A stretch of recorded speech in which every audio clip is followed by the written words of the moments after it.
Industri kecantikan Indonesia kian semarak dengan lahirnya sejumlah brand dari dalam negeri. Lantas mampukah Indonesia menjadi kiblat kosmetik halal? Langsung saja kami akan mengulasnya bersama dengan Direktur Utama Mustika Ratu, Bapak Bingar Egidius Situmorang. Selamat sore Pak Egi, apa kabar? Baik sekali. Terima kasih. Baik Pak Egi, sebelumnya kami mengucapkan selamat ulang tahun yang ke-46 untuk Mustika Ratu, Dirgahayu, perusahaan kosmetik legendaris Indonesia yang katanya lahir di 14 Maret tahun 1978 ya Pak, sudah lama. Betul sekali. Ini tentunya saat yang sangat berbahagia, kita kembali mengingat apa yang sudah dilakukan dan dimulai oleh Bu BRA Muriati Sudibyo yang merupakan pendiri Mustika Ratu. Baik, dan lalu di 2024 ini bagaimana Mustika Ratu melihat pasar kosmetik halal di Indonesia?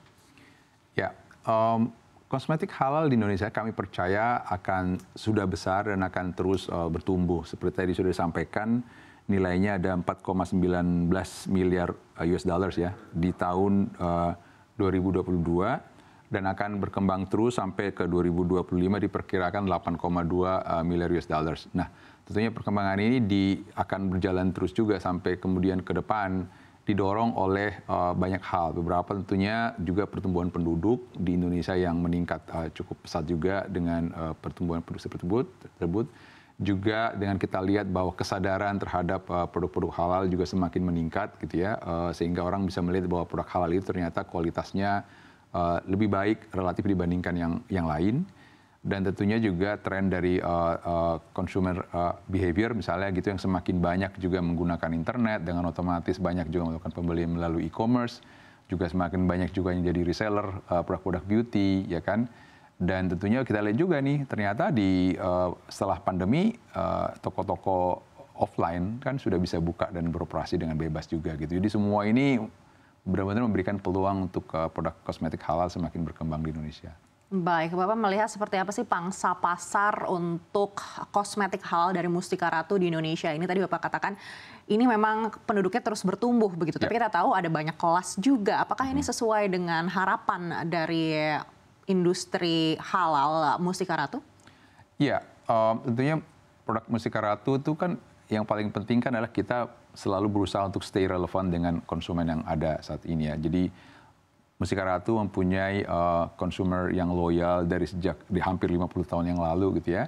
Dan tentunya itu kita selalu untuk berusaha dekat dengan mereka, selalu engage dengan mereka dengan berbagai macam cara tentunya, dengan produk yang tetap bisa kita jaga kualitasnya, tapi juga kita tidak boleh melupakan bahwa ada nih konsumen-konsumen yang lebih muda, younger age begitu, yang Gen Z, milenial, yang kita juga harus jaga dan kita berusaha track juga untuk kemudian menggunakan produk-produk Mustika Ratu. Nah, caranya tentunya komunikasinya berbeda untuk bisa benar-benar stay relevan dengan mereka gitu. Jadi ini yang membuat kita juga untuk selalu, dan kita percaya dengan produk juga innovation kita bisa kemudian akan menjadi produk yang juga diminati oleh konsumen-konsumen yang lebih muda.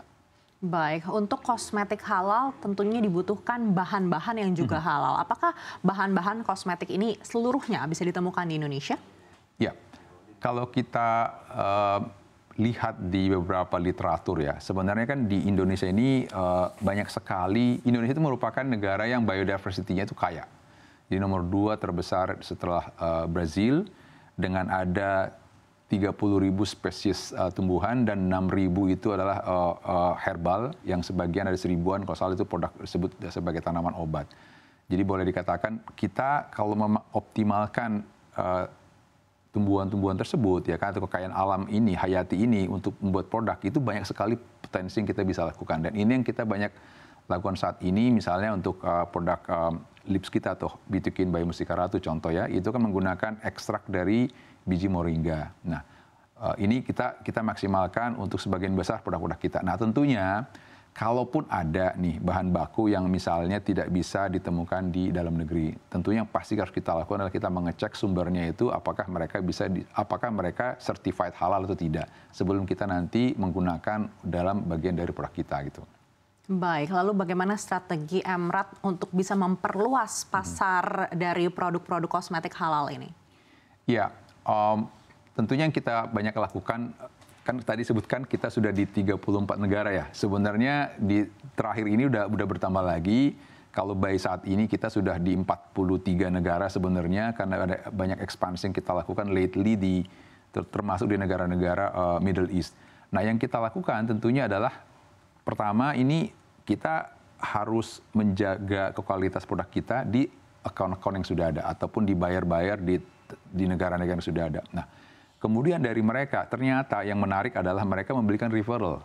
Jadi mereka merefer teman-temannya dari negara lain atau kemudian karena mereka misalnya memposting produk Mustika Ratu yang disebut sebagai brand ikonik Indonesia di sosial media mereka, kemudian menarik kemudian juga dari negara lain untuk menjadi buyer kita yang baru. Nah, selain tentunya juga nih terus terang kita harus berterima kasih juga kepada Kemenlu dan ITPC dari Kemendak yang banyak membantu kita untuk berdiskusi mengenai potensi dari berbagai negara yang lain, termasuk membantu kita misalnya mengklarifikasi apakah calon-calon buyer kita di sana itu bonafide untuk kita berpartner. Jadi baru-baru ini misalnya Mustika Ratu bahkan diajak sebagai narasumber dalam diskusi mengenai diplomatic discussion dengan Kemenlu untuk memberi masukan bagaimana kita Indonesia ini meningkatkan ekspor produk halal ke luar negeri. Jadi di situ kita banyak berdiskusi masukan apa saja yang perlu diperbaiki dan kita sampaikan juga perlu sinergitas antara Kemenlu dengan Kemendak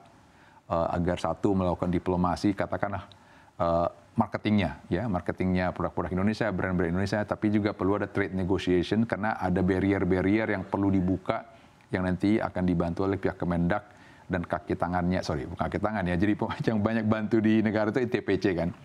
Jadi ini sinergitas itu bersama dengan perusahaan-perusahaan tentunya akan menjadi sangat baik untuk kita ekspansi terus ke target negara-negara yang lebih banyak lagi. Tadi Bapak sampaikan ada barrier-barrier, mungkin boleh disampaikan sedikit Pak, apa saja barrier yang mungkin harus menjadi fokus pemerintah ini?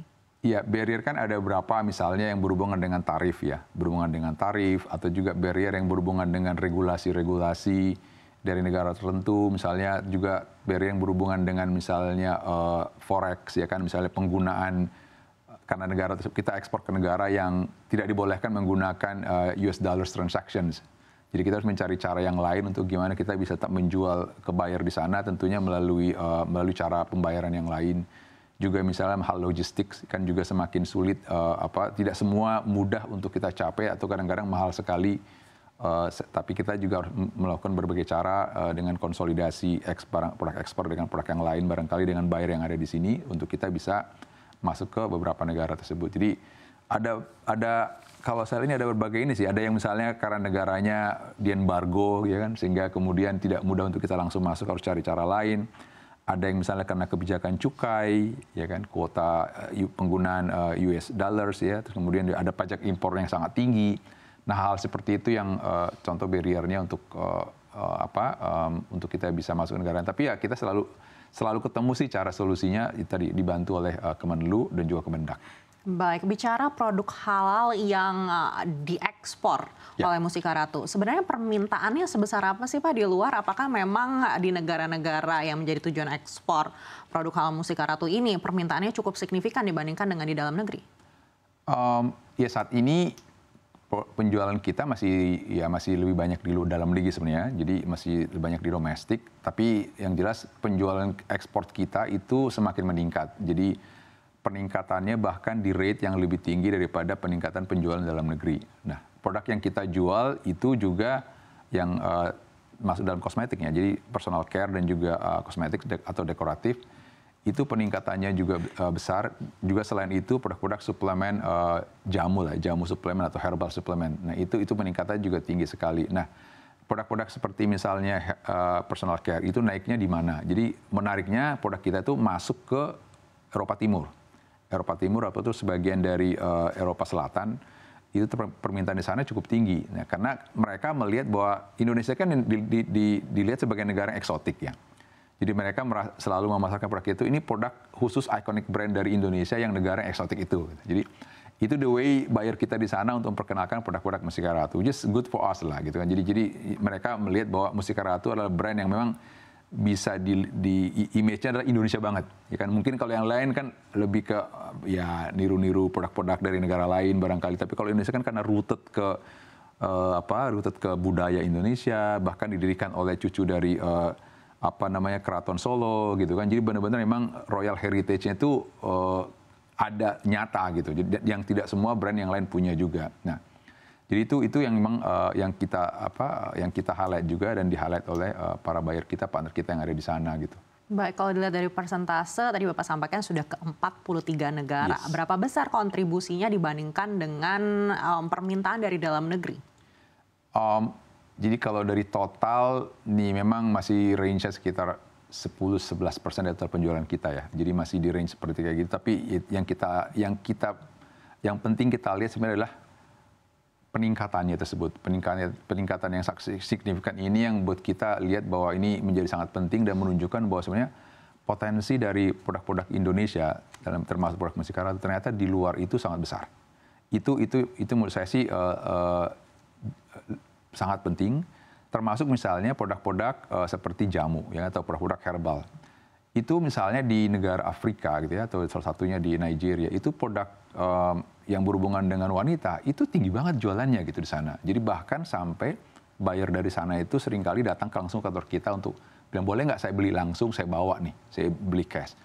Jadi ini menjadi bukti bahwa produk-produk Indonesia itu sebenarnya itu punya potensi sangat besar gitu. Jadi itu sih mungkin kontribusinya saat ini masih kecil ya kan, tapi berkembang dan kita harapkan sih suatu saat akan kontribusinya semakin naik, semakin pesat.